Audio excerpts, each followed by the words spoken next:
Hi, my name is Amy. Thank you very much for watching, and let's make some bad financial decisions together.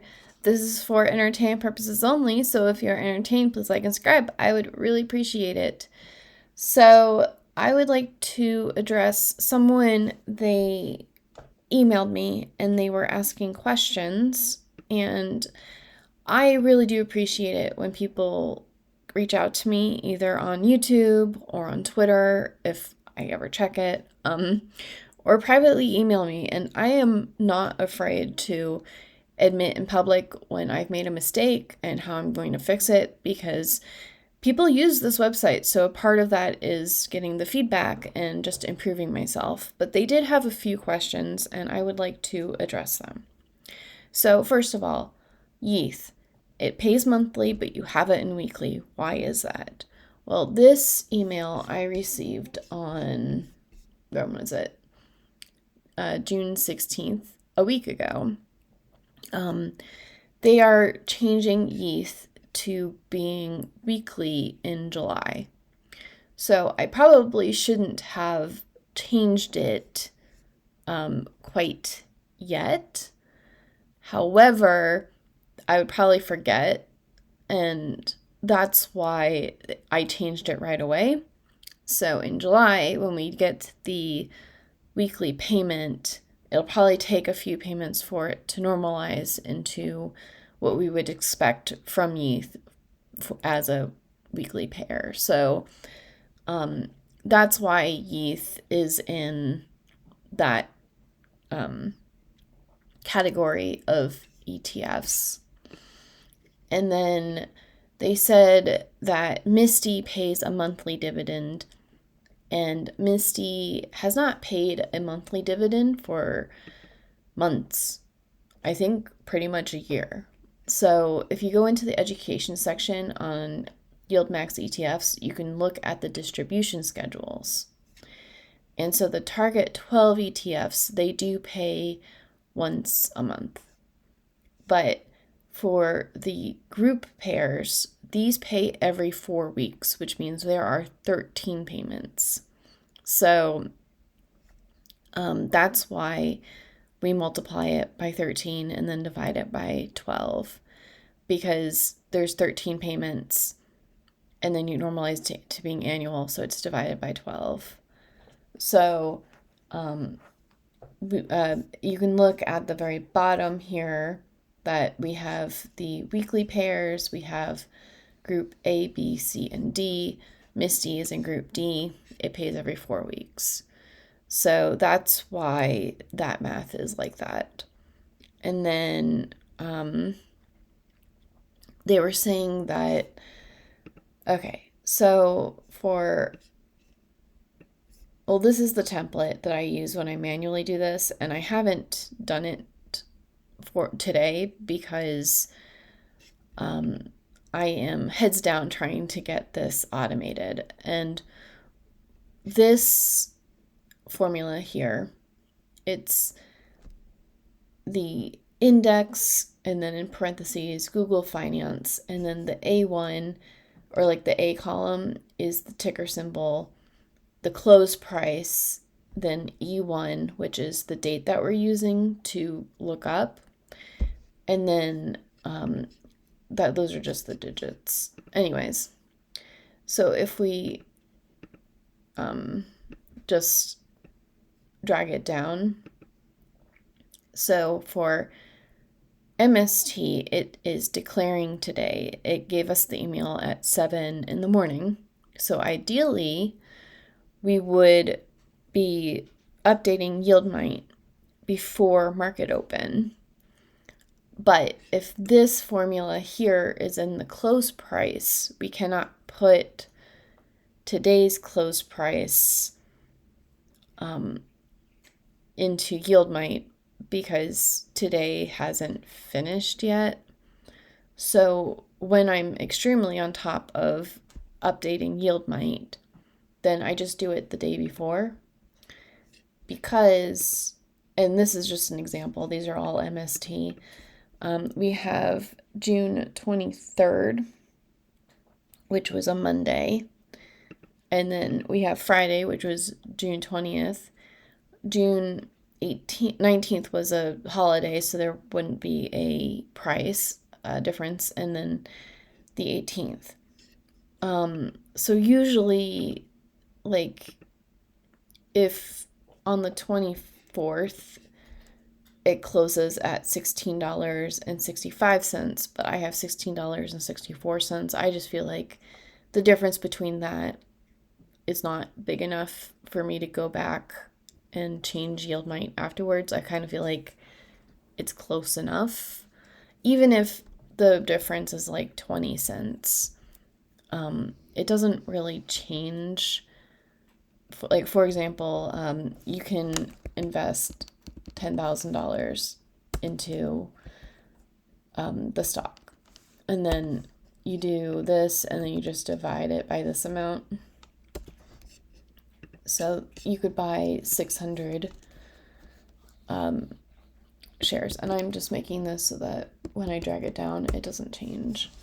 So it's 600.96 shares, or what are we doing? I did the wrong one because I'm good like that. Let's do K, and then so it's like 6 more shares. And MST is usually like, I could probably look it up. I don't remember which email it was. It was not this one. MST. So they had a 20-cent distribution. So 20 is 0.6. So equals multiplied by that much. So we have, and we'll actually do the correct one. Okay, so you get $124 this distribution from 600 shares, and from 594 you get $123, or $123 and 50 cents versus 57 cents. So I just don't feel like the difference in the distribution is enough to update YieldMight afterwards. Although if I automate it the way that I want to automate it, I could change it that night to the actual, if you buy it by the date of the declaration date, then that's the price that we have in YieldMight. Also, in YieldMight, if you have the details page up, you can, this starting amount is in dollars. The stock price you can change to whatever. If you're like, it's not $7.06, it's $6.08.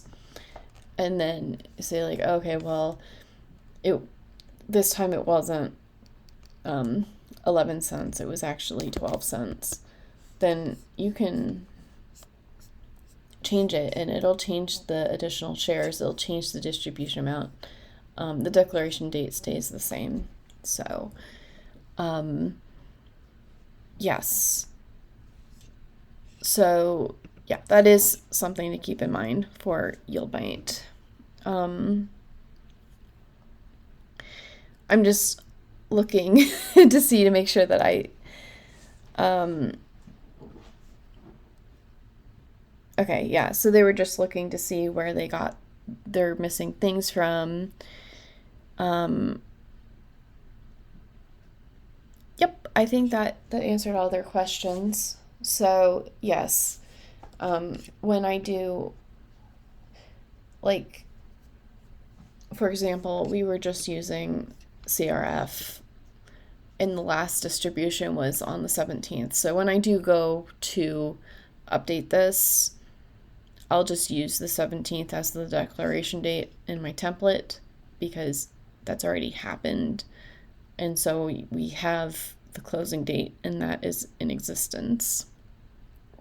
And I think that we could do with this formula, we can do open, but I don't think that Google Finance actually updates that information until the day's ended. And doing it here in this Excel sheet is a lot easier for me than it is to go onto Yahoo Finance and actually look at the historical average for the open for today. So, yeah. Anyways, we are making good progress with automating things for YieldMight. I have it so that I can go onto a website, that I can read the text from an email if it exists.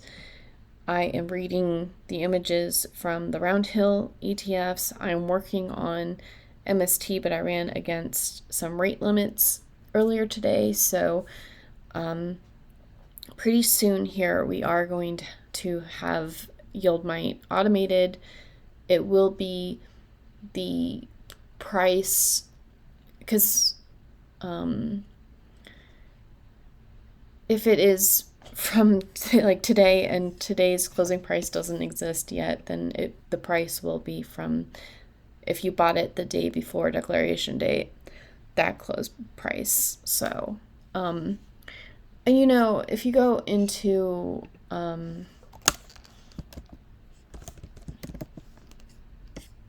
like if you just look at the prices throughout the day, like you could probably, like, you can choose whatever price because it can go up and down throughout the day. So I feel like it's accurate enough. Anyways, let me know if you have any more questions about YieldMight and how they're calculated. And yes, I'm aware that I definitely need to add like a frequently asked question section and explain how to do these, recreate the calculations by yourself. And I'll do that eventually. So I'll talk to you all later. Bye.